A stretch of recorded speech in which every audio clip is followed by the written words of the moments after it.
Bueno, bueno, les decía que no se depriman, estudien. Recién está empezando esto, así que hay notas muy bajitas, pero bueno, no. Hay que ponerse las pilas nomás, darle para adelante,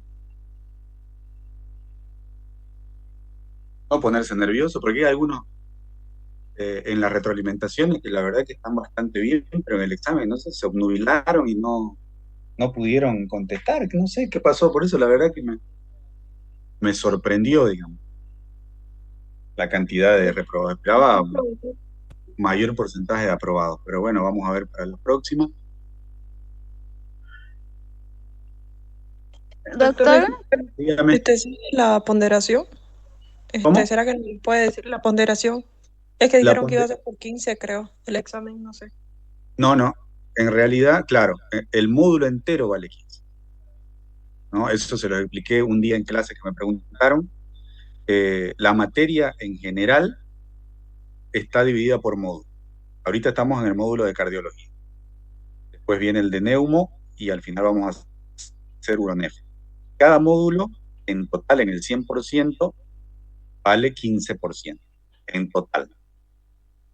El final, que es de los tres módulos, cardio, neumo y uronefro, vale 30 puntos. Y 25 puntos el final total de los tres módulos. Ahora, cada módulo está subdividido. En nuestro caso, cada módulo tiene dos parciales teóricos, un final práctico y la participación en los exámenes de feedback o retroalimentación que hacemos cada dos, cada tres clases, dependiendo del temario, que es lo que hemos venido haciendo. Puede ser individual o en grupo, como fue la clase pasada, que todo el grupo tiene la misma nota, ¿no? En nuestro caso, cada parcial vale 30 puntos. Estoy hablando del módulo en sí, ¿no? En el módulo. 30 puntos del primer parcial, 30 puntos del segundo y 30 puntos del final práctico. Y los 10 puntos de participación y retroalimentación. Todo eso suma 100%. Y ese 100% es el 15% del total del módulo. ¿Se entiende? Esto lo expliqué en la pizarra. ¿Sí? Sí, doctor, se entiende. Entonces, es eso, ¿no? Todo el módulo vale 15 puntos. Y después, bueno, en el final sí van a confluir los tres módulos para el examen final, que va a valer 30 puntos. El examen final teórico y el final práctico 25. Con eso completamos los 100 puntos del total de la materia. Pero cada examen vale. Todo lo que hacemos en clase vale. Así que les dije al principio, preocúpense, asistan a clase, participen en clase. Desde la siguiente clase, yo les voy a mandar, ahora que vamos a empezar valvulopatía, les voy a mandar las guías de valvulopatía, las van a estudiar, ya que no vamos a tener clases todos estos días, el jueves tampoco porque es feriado. Para el día martes, que vamos a terminar valvulopatía, van a estudiar lo que les voy a mandar y yo voy a preguntar por lista en clase y va a ser una evaluación más.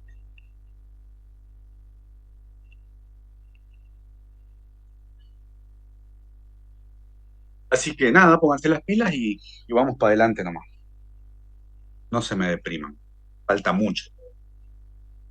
Recién empezamos. Pero tomen conciencia, como le dije en algún momento. Bueno, vamos a arrancar con estos nuevos temas, que son las valvulopatías en sí. Eh, Vamos a empezar por la válvula mitral, ¿no? La siguiente clase vamos a ver válvulas aórticas. Ya hemos venido viendo el tema de la mitral, vamos a completar, por eso vamos a empezar por este tema de mitral para ver primero estenosis y después vamos a ver insuficiencia. Porque la estenosis mitral ya la vimos en una partecita, ¿no? Por ahí la miramos superficialmente cuando vimos fiebre reumática, ¿no? fiebre reumática, cardiopatía reumática en sí, ¿no? Porque habíamos visto que la fiebre reumática aguda lo que genera es insuficiencia mitral, la cardiopatía en general va a generar, va a producir una estenosis mitral. Porque eso era una pregunta de examen. Yo me acuerdo que en clase se lo repetí varias veces. El diagnóstico de fiebre reumática se hace con los criterios de Jones y con una prueba positiva de anticuerpos antistreptolicina, de ASLO o ASLO. Se lo repetí varias veces. Algunos me pusieron faringitis. Fue el diagnóstico de fiebre reumática, faringitis. La verdad, quedé muy desconcertado con ese examen. Doctor, disculpe, Dígame. ¿usted tiene el patrón de respuesta para que nos lo pueda pasar, por favor? Patrón no lo tengo. O al menos enviar lo que eran las respuestas.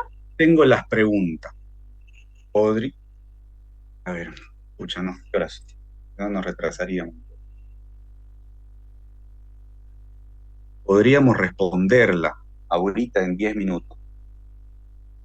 Así Sí, se sacan doctor. las dudas. Sí, doctor, gracias. ¿Sí? Por favor. Ya, así Sí.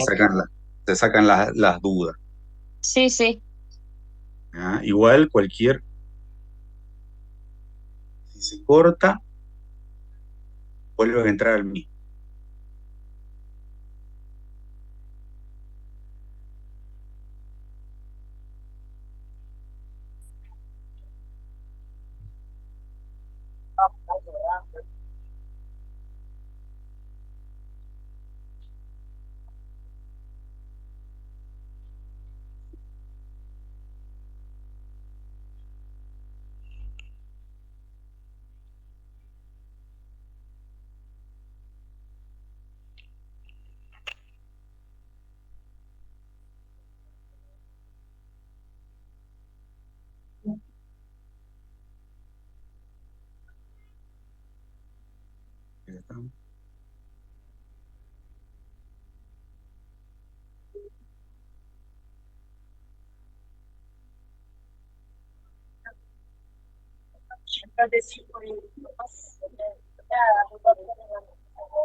Compañero Lisandro, su micrófono.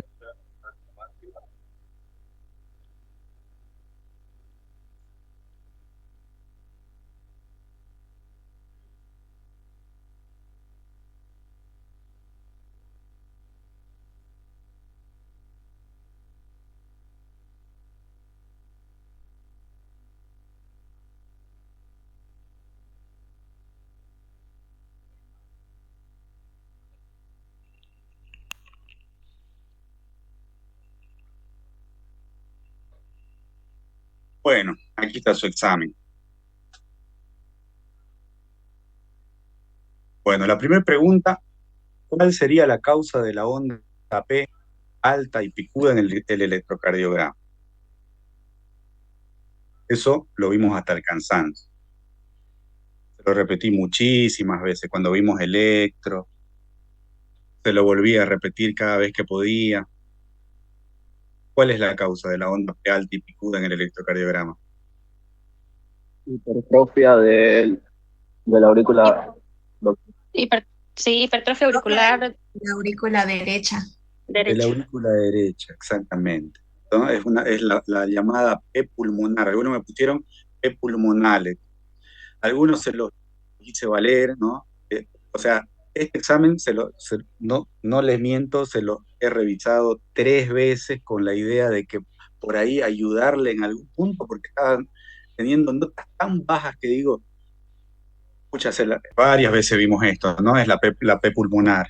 La P pulmonar que se da en crecimiento, en lo que pusieron hipertrofia también está bien, crecimiento auricular, dilatación auricular derecha, sobrecarga auricular derecha, cualquiera de esas estaba bien, esa es la causa. Algunos me pusieron que también hice valer, como les digo, lo revisé muchas veces el examen para tratar de mejorar sus notas, pero algunos, los que me entregaron el examen en blanco, la verdad es que no podía hacer nada, así que se quedaron con esa nota.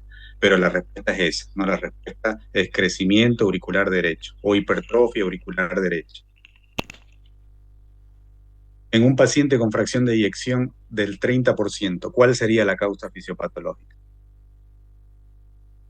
Esto también lo vimos muchísimas veces, vimos cuando estábamos viendo fisiopatología, cuando vimos fisiología, cuando vimos clasificación de las insuficiencias cardíacas, también se lo repetí, siempre hacíamos la diferencia entre insuficiencia cardíaca sistólica e insuficiencia cardíaca diastólica. Les mostré un montón de imágenes, dibujitos, GIF, videos, de cómo sucedía cómo era la fisiopatología de la insuficiencia cardíaca con fracción de eyección baja, menor al 40%. Eso, la respuesta, ¿cuál era? ¿Cuál sería la causa fisiopatológica?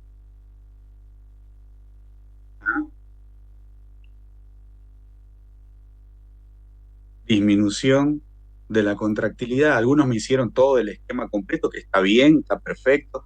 Algunos me describieron toda la fisiopatología de la insuficiencia cardíaca, está perfecto también, eso vale. Pero en simples palabras, con que hubieran puesto disminución o alteración de la contractilidad miocárdica, esa era la respuesta. En un paciente con sobrecarga de volumen, ¿cuál sería el principal mecanismo compensatorio que se activa? Esto lo recuerdo perfecto cuando estábamos viendo, incluso les hice un esquema para que no se olviden de cuál era. Cuando hablamos de precarga también recuerdo que le di un ejemplo, cuando se llenan la boca con agua, le dije, y lo tratan de escupir, mientras más se llena la boca, más lejos lo escupen. ¿Cuál es ese mecanismo compensatorio? ¿Eh? Mecanismo de Frank Starling. Es la ley de Frank Starling, ¿no? A mayor aumento de la precarga, se estiran las fibras y mayor es la fuerza con la que se expulsa la sangre. Esa era la respuesta. Lo que me pusieron ley de Frank Starling está bien. Algunos me pusieron Frank Stanley. No sé, no sabía si hacérselo al final, digamos, para que puedan sumar puntos, se lo hice valer, pero la idea era esa, ¿no? Lo que me pusieron aumento de la precarga y me hicieron el esquemita, obviamente que vale también, ¿no? Pero la respuesta era esa.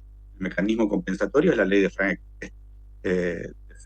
Starling al principio, ¿no? Después vimos también, que lo recuerdo perfectamente, que se lo dije, que después, al principio sí compensa, pero después es deleterio para el paciente, ¿no? Es perjudicial. Ahora, ¿qué tipo de sobrecarga produce la hipertensión arterial severa? Lo vimos también, ¿no? ¿Sí? ¿Qué le pusieron ahí? ¿Qué tipo de sobrecarga produce? Hay solamente dos tipos de sobrecarga. Sobrecarga de presión. Exacto, sobrecarga de presión. Hay sobrecarga de volumen, que eso responde a lo que vimos anteriormente, ¿no? A lo que decíamos de la dilatación ventricular. Es una sobrecarga de volumen. Y la hipertensión arterial severa, ¿qué va a generar? Va a generar hipertrofia. ¿No? Hipertrofia, porque se va a hipertrofiar el músculo al estar aumentada la postcarga y hacer más fuerza para enviar la sangre, entonces se va a hipertrofiar y va a generar una insuficiencia cardíaca por sobrecarga de presión, no por sobrecarga de volumen, ¿no? Lo que me hicieron el esquemita, el dibujito, está bien, también se las hice valer. ¿Cómo se diagnostica la fiebre reumática? Que esto le decía anteriormente, ¿no? Varias veces cuando vimos esta clase, y incluso cuando hicimos el repasito en grupo, también lo vimos, ¿no? El diagnóstico es clínico y laboratorial, pero el laboratorio tiene que tener evidencia de que tuvo una infección por estreptococo betemolítico del grupo A. ¿Y cuál era esa? El ASLO o el ASLO, más los criterios clínicos. Algunos me pusieron todos los criterios, está perfecto, los criterios de Jones, lo pusieron todos, poliartritis migratoria, la carditis, la pancarditis, o sea, pusieron todo, está perfecto, pero con que a los que pusieron criterios de Jones más hazlo o hazlo, que es lo mismo, está bien, ¿no? Como les digo, hay algunos que me pusieron infección por faringitis. O sea, eso no lo dijimos nunca, ¿no? Pero bueno. ¿Qué tipo de insuficiencia cardíaca produce la miocarditis de la fiebre reumática? La fiebre reumática es aguda. Entonces, algunos pusieron insuficiencia cardíaca aguda. No, ¿cuál es el mecanismo? ¿Qué insuficiencia cardíaca? Habíamos visto que la insuficiencia cardíaca puede ser sistólica o diastólica, izquierda o derecha, ¿no? Insuficiencia cardíaca sistólica es lo que produce. ¿Por qué? Porque va a producir una pancarditis. O sea, habíamos visto eso, que va a afectar el corazón desde adentro hacia afuera, desde el endocardio, las válvulas, el miocardio, entonces va a generar una insuficiencia cardíaca sistólica, va a perder la fuerza de contracción, va a producir también una pericarditis, o sea, una pancarditis lo que produce. La insuficiencia cardíaca que produce es una insuficiencia cardíaca sistólica porque es aguda, ¿ah? No es diastólica, no es crónica. ¿Qué propiedad del corazón tiene relación directa con la relajación del miocardio? ¿Qué pusieron ahí?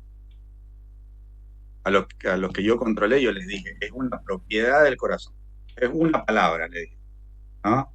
Si es el lucitropismo, es una propiedad, o sea, es una propiedad, es como el inotropismo, ¿no? Como el tronotropismo, el cronotropismo, es el lucitropismo. Solo si pusieron lucitropismo, está bien. ¿Cuál es el factor etiológico más frecuente de la hipertensión arterial sistémica? Esto también recuerdo que lo vimos en clase. Habíamos dicho, 90% de las hipertensiones arteriales sistémicas es producida por múltiples factores o causas. Entonces, es la hipertensión arterial esencial o primaria. Y un 10 a 15% está producido por hipertensión arterial secundaria, o sea, producida por otras causas que van a generar. La principal es renal. Entonces, acá la respuesta era hipertensión arterial primaria o esencial. Ese es el factor etiológico más frecuente. La mayor parte de las hipertensiones son esenciales. Algunos me pusieron los factores, se los hice valer también algunos puntos, digamos, o la mitad, un poco más, fueron los factores de la primaria. Pero en realidad la respuesta completa, correcta, era esa: hipertensión arterial primaria o esencial. ¿Qué ruido cardíaco sobreagregado se oculta en la insuficiencia cardíaca diastólica con fracción de eyección preservada? Cuarto ruido, ¿no? R4, S4, porque el tercer ruido, lo que pusieron tercer ruido es el tercer ruido, el ruido de galope, es insuficiencia cardíaca sistólica. Indique dos características típicas de la fiebre reumática. Tenían varias para poner acá, ¿no? Con que hubiesen puesto poliartritis migratoria y carditis, suficiente, ¿no? Algunos me pusieron fiebre, malestar general. No, obvio que no hay por dónde, digamos. Las dos características típicas, incluso en la pregunta anterior, en los criterios de Jones, tenían la respuesta de esta. Y dos características típicas de la artritis reumática, que algunos también me pusieron dolor, enrojecimiento, ardor. En el nombre de la poliartritis migratoria ya estaba. Poliartritis que afecta más de una articulación, era una característica. Y otra migratoria, que primero afecta a una articulación, después a otra, o que afecte grandes articulaciones también, ¿no? En mayor porcentaje afecta a grandes articulaciones y después a pequeñas, como en los pies y las manos. Con dos características era suficiente, ¿no? Algunos se fueron por las ramas, y bueno, tratamos también de hacerlo valer. Pero bueno, este era el patrón y esas eran las respuestas. Que si lo ven retrospectivamente, dicen, uy, ¿cómo le peleé esta? Pero es así, ¿no? Así que bueno, nada, como les digo, no se desanimen y, y ya van a tener sus revanchas. Estudien. Gracias, doctor, por animarnos a seguir adelante. Y claro, pues no se van a desanimar, ¿no? Yo sé que hay notas muy bajas, como le digo, nunca me pasó que alguien me entregue un examen en blanco, ¿no? Saben lo que lo entregaron en blanco. Pónganse las pilas, ¿no? Si quieren aprobar la materia, estamos recién empezando, recién es el primer parcial del primer módulo. Miren, falta todavía el segundo parcial, el final, faltan los otros dos módulos. O sea, chances para aprobar la materia tienen, pero dependen de ustedes, pues, ¿no? Dependen de ustedes. Siempre les digo que traten de estudiar más para la vida que para un punto, ¿no? Porque después se van a arrepentir, ¿no? Se van a arrepentir cuando estén con un paciente y no sepan qué hacer, ni qué conducta tomar, ni estén en las nubes con el diagnóstico. Este, es así. Así que bueno, animo a que estudien. Después de esta clase les voy a mandar la guía para que ya arranquemos, digamos, y vamos estudiando. Bueno, nada, vamos a seguir con esta clase.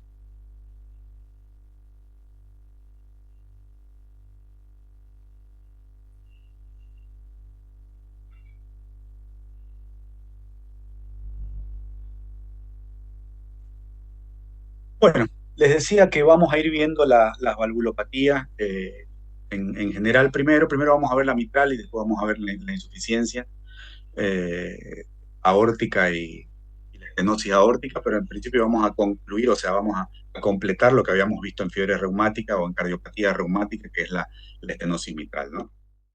La válvula mitral es una estructura valvular que se afecta muy frecuentemente, es la que más se afecta en general, ¿no? Después en los viejitos se va a afectar un poco más la válvula aórtica por calcificaciones, digamos, por los años, fibrosis. Los mayores de 75 progresivamente se le va a ir afectando con el pasar del tiempo, pero la que más se afecta en pacientes que no son tan añosos, digamos, es la válvula mitral. Y la estenosis mitral se va a afectar eh, la causa principal de la estenosis mitral en un 90% va a ser la reumática, ¿no? Por eso es que hay muy baja incidencia de valvulopatía por estenosis mitral en los países desarrollados, ¿no? Porque ya prácticamente han erradicado, digamos, si se puede decir así, la fiebre reumática, ¿no? La fiebre reumática ahora es más prevalente en los países en desarrollo como el nuestro, ¿no? Como toda Latinoamérica en general, ¿no? Pero mucho más el nuestro, México, Venezuela, Surinam, por ahí por el sur, que yo se lo mostraba en un mapita cuando tuvimos la clase de fiebre reumática. La disfunción va a generar alteraciones, primero son hemodinámicas y después van a ir progresando, ¿no? Algunas veces esta valvulopatía, las valvulopatías mitrales, no van a dar síntomas en un principio, sobre todo la estenosis, pero después cuando hay alguna alteración, como por ejemplo taquicardia, o predispone mucho a fibrilación auricular, o incluso en las mujeres que son las más afectadas de la estenosis mitral, son las mujeres, un 80% se afecta más, afecta más a mujeres que a hombres. Eh, en caso de embarazo, al aumentar la volemia, va a aumentar los síntomas y es ahí cuando se dan cuenta que algo les pasa, consultan recién y van a tener su diagnóstico ya cuando está bastante avanzado, ¿no? Y después a la larga va a conducir a insuficiencia cardíaca y a hipertensión. Entonces, si vemos un poquito de anatomía de la válvula mitral, solamente para recordar, ¿no? Es una estructura bastante compleja, no es solamente una membranita que se abre y se cierra, ¿no? Tiene otras cosas que son importantes en su integridad, digamos, funcional, y va a depender de la coordinación de sus 5 componentes estructurales, que ahí lo tienen, ¿no? Tiene una válvula anterior, una válvula posterior, un anillo mitral, ¿no? El anillo mitral es lo que se va a dilatar en las insuficiencias, las cuerdas tendinosas, que son las que se van a alterar, digamos, pueden llegar a romper en la endocarditis o en la fiebre reumática, tienen los músculos papilares, ¿no? El anterolateral y el posteromedial, Entonces, no es solamente una membrana que se abre y se cierra para dejar pasar la sangre, sino que es una estructura mucho más compleja, ¿no? Durante la diástole, el gradiente de presión va a abrir la válvula, ¿no? Eso lo vimos cuando estábamos viendo anatomía funcional. Abre la válvula por la presión que ejerce la aurícula, se va a abrir y a producir el llenado ventricular, ¿no?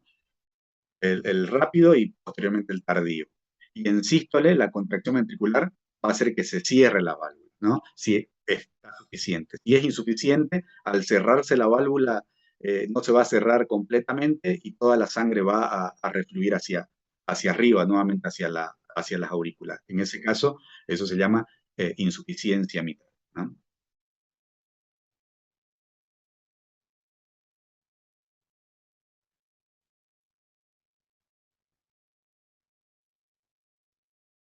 La, eh, la estenosis mitral acá también, ¿no?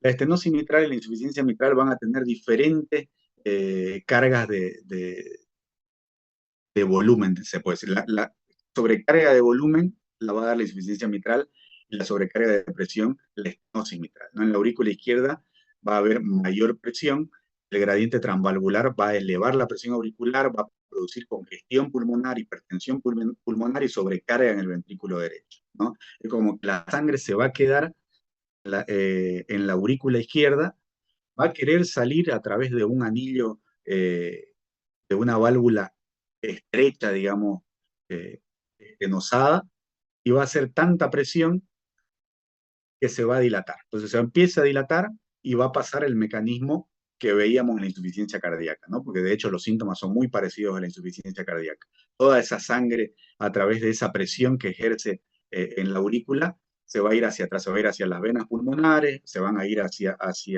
el pulmón, va a aumentar la presión hidrostática en los capilares pulmonares, va a pegar, va a dar toda la vuelta también hacia la arteria pulmonar, que es por donde sale la sangre, y va a generar hipertensión pulmonar ahí, va a sobrecargar el ventrículo derecho y algunas veces, digamos, tanta es la fuerza y tanta la hipertensión pulmonar y la fuerza que ejerce el ventrículo derecho que va a hacer que esa sangre se vaya hacia arriba, hacia la aurícula derecha y genere una insuficiencia mitral, digamos, sobreagregada a todo este cuadro. Eso en los casos más avanzados, ¿no?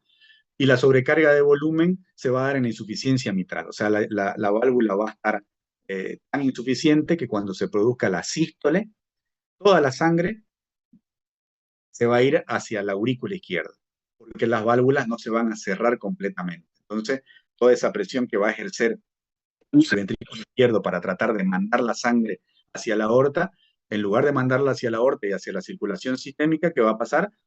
Se va a ir hacia la aurícula izquierda. Entonces va a generar una sobrecarga más de volumen. Entonces toda esa sangre se va a quedar ahí y va a tener el mismo mecanismo anterior, pero por sobrecarga de volumen.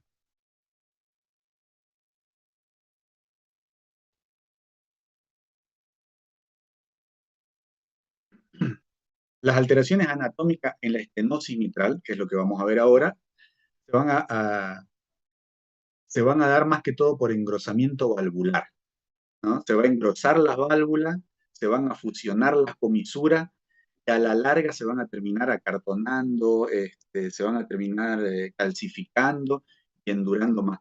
Las válvulas que se calcifican más, a la larga agregan un componente más a esa estenosis. Y como está muy calcificado, no se va a poder, digamos, cerrar bien y lo que va a suceder es que va a producirse una insuficiencia mitral sobreagregada a la estenosis mitral. Entonces va a tener un doble componente esa válvula, ¿no? Eso pasa en los pacientes más añosos, ¿no? Que ya tienen una válvula dañada en principio en los viejitos. El resultado final de todo esto va a ser una disminución de la apertura valvular y la disminución del paso de sangre de la aurícula izquierda, como les decía, hacia el ventrículo izquierdo.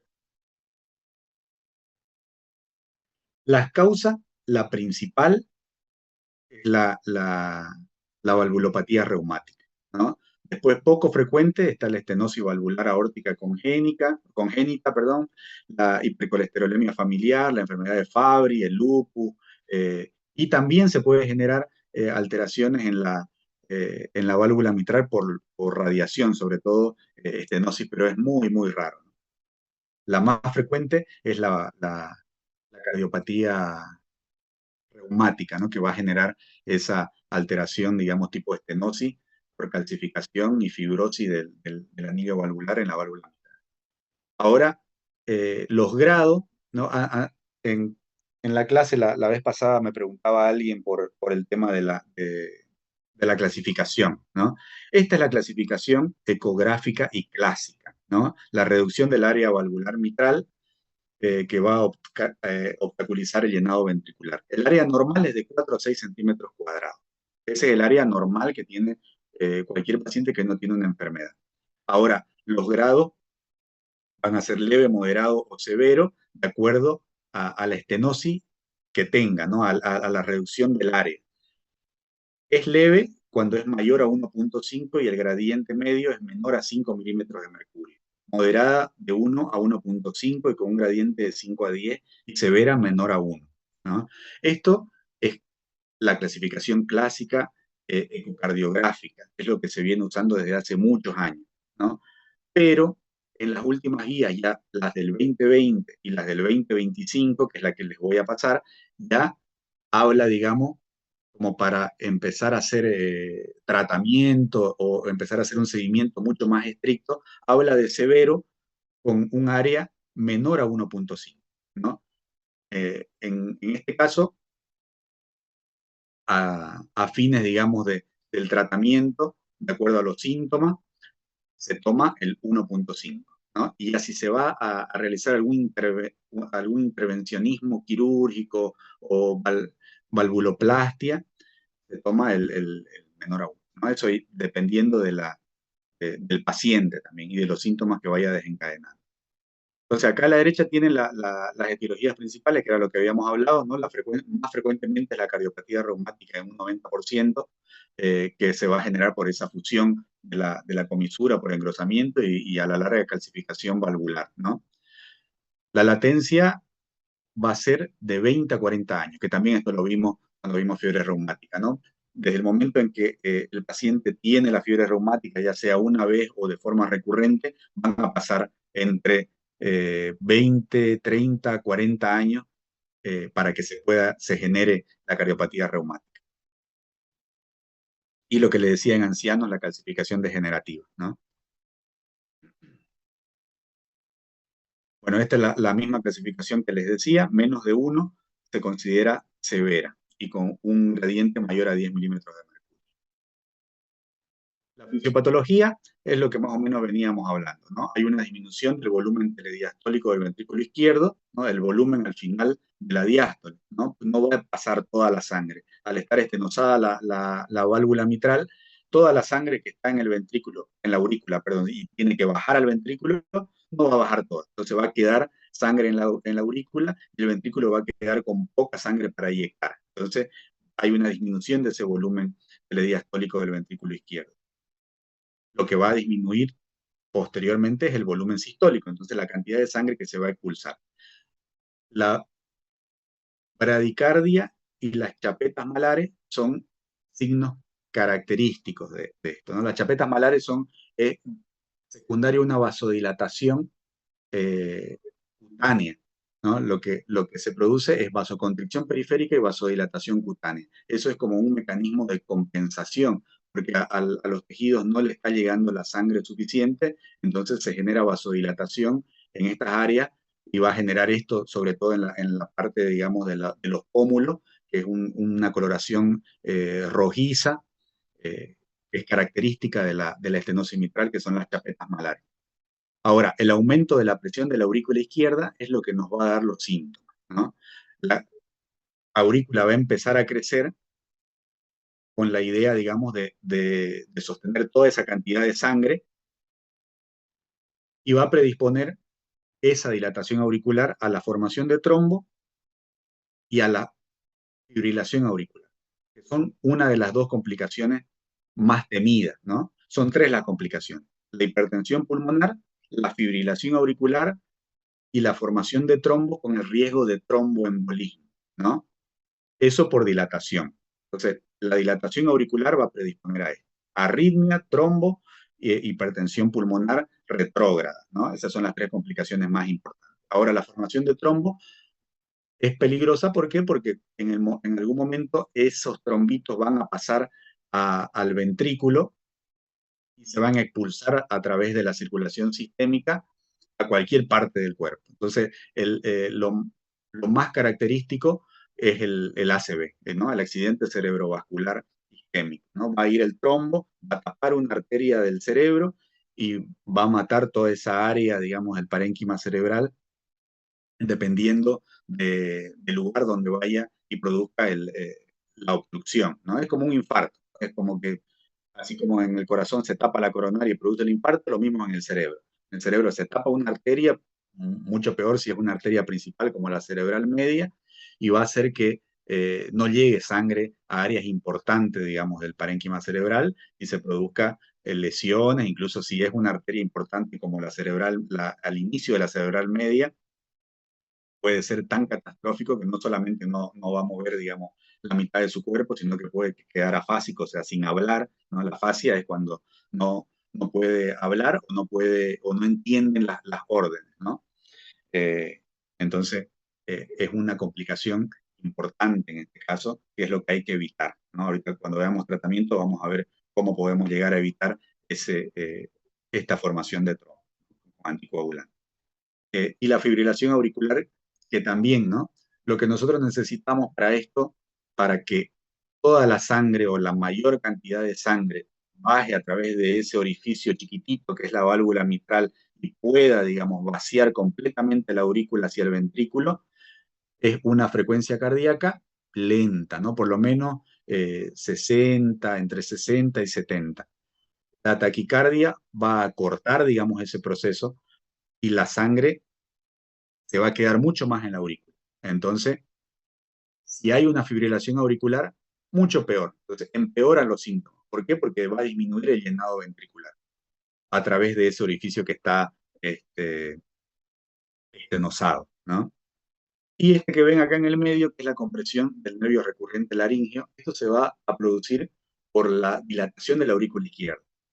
El ramo izquierdo del nervio laríngeo recurrente baja por ese lado y está en relación con la aurícula. Entonces, cuando la aurícula aumenta de tamaño o hay hipertensión pulmonar que está más o menos a ese nivel también, va a comprimir el nervio y el paciente va a tener ronquera, va a tener disfonía. Eso se llama el síndrome de Ortner, la disfonía que genera la compresión del nervio laríngeo recurrente izquierdo por compresión por la aurícula izquierda o por hipertensión pulmonar. Importante eso. Y después, bueno, ese crecimiento también de la presión, o sea, la aurícula izquierda con aumento de la presión también va a generar un aumento de la presión capilar pulmonar, que esto es lo que va a generar los síntomas, ¿no? Muy parecidos a la insuficiencia cardíaca, porque va a generar congestión pulmonar, hipertensión pulmonar a la larga por aumento, digamos, de las presiones capilares pulmonares, va a sobrecargar el ventrículo derecho, va a producir insuficiencia tricuspidia, que es lo que le decía, ¿no? Al hacer tanta fuerza el ventrículo derecho, toda esa sangre se va a volver. Uy.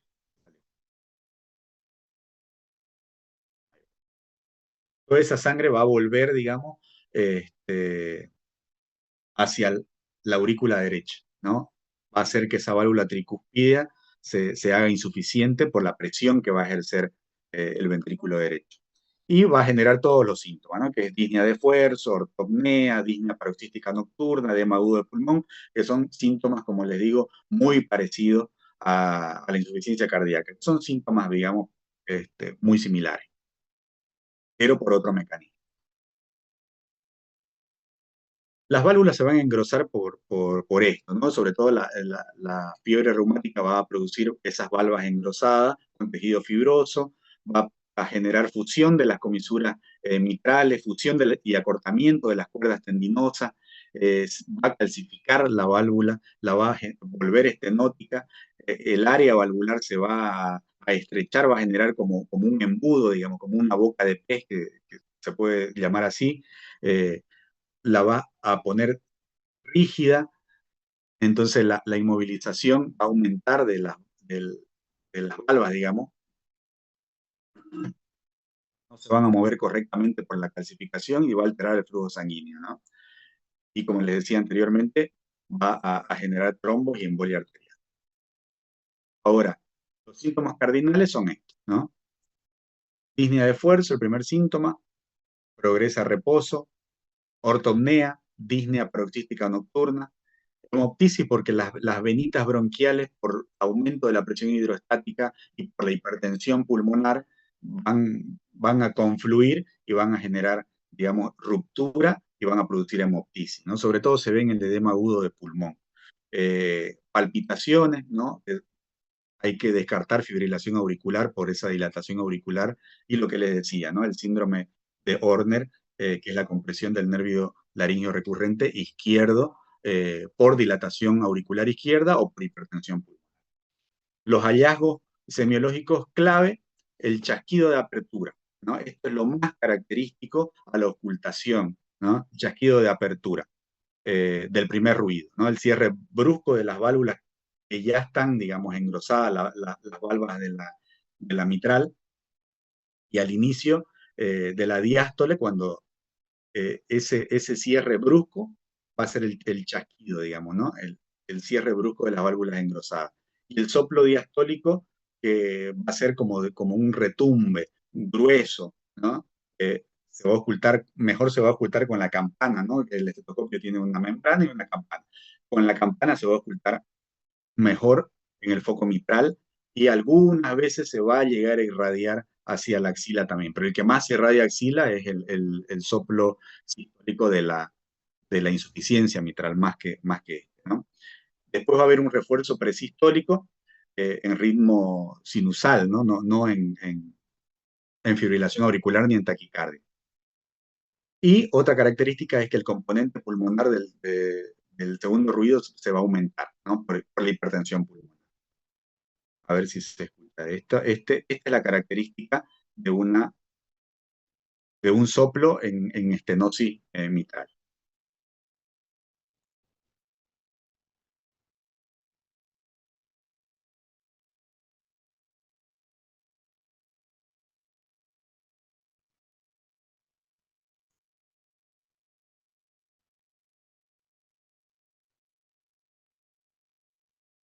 Ahí está, ¿no? Se escucha el chasquido de apertura y se escucha el soplo. Ven que es un soplo grave, ¿no? Es un soplo grueso, ¿no? En comparación con otro. Y esto que les puse acá abajo, la intensidad del soplo no correlaciona con la severidad, pero sí el intervalo entre el chasquido y el soplo, eso sí. Mientras más corto, más severo.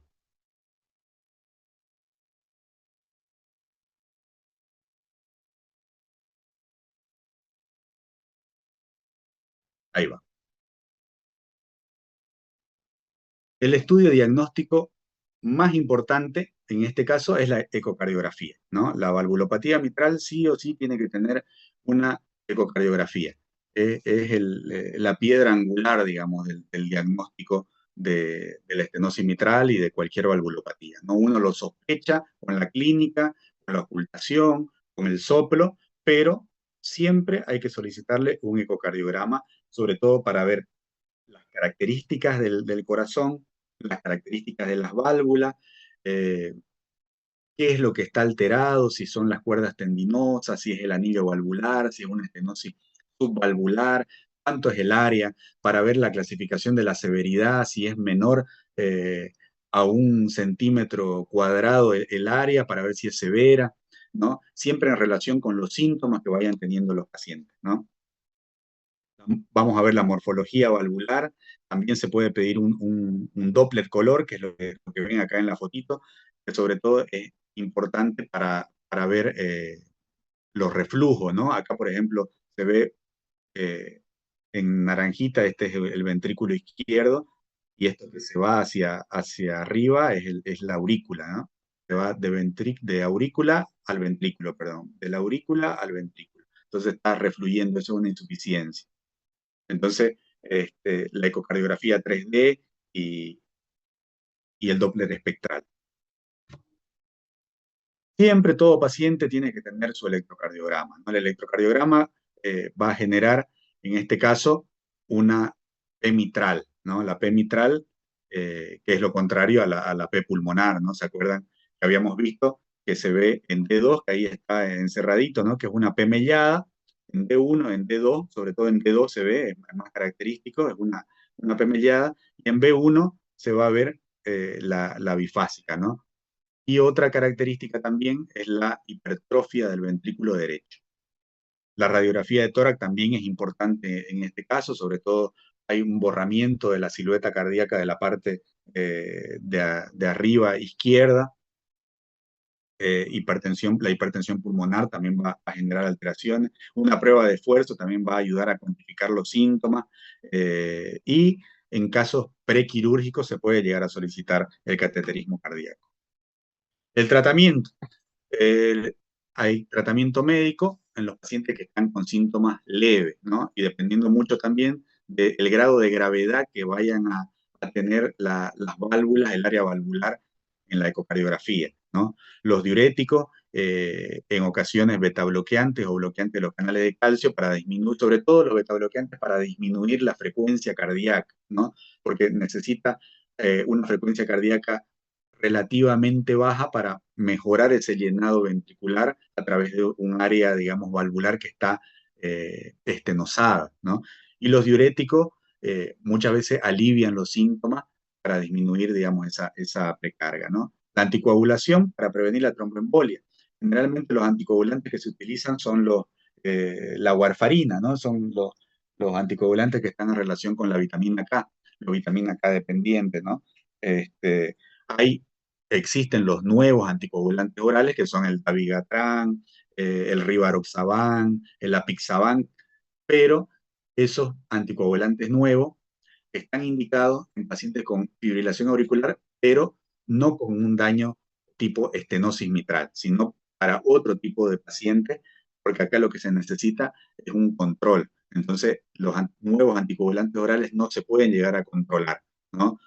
Uno piensa y asume que está anticoagulado. En cambio, con la warfarina sí se tiene que hacer un control estricto para mantener un coagulograma dentro de parámetros para ver a ciencia cierta si ese paciente está o no anticoagulado, ¿no? Porque el riesgo es mucho mayor. Y después la comisurotomía con balón o quirúrgica o el reemplazo valvular, ¿no? Dependiendo de lo que vaya a necesitar el paciente. Los pacientes que son asintomáticos con estenosis mitral no requieren tratamiento. Si está indicado la profilaxis contra la recurrencia de la fiebre reumática, se puede hacer la profilaxis como vimos en fiebre reumática, ¿no? Con penicilina G benzatínica cada 3 a 4 semanas. Pero lo que es importante es la vigilancia ecocardiográfica, ¿no? Con un ecocardiograma transtorácico o, si lo requiere, un transesofágico, ¿no? Siempre es importante. Ahora, la valvuloplastía mitral percutánea con balón es el tratamiento de primera línea, es estándar para todos los casos de estenosis mitral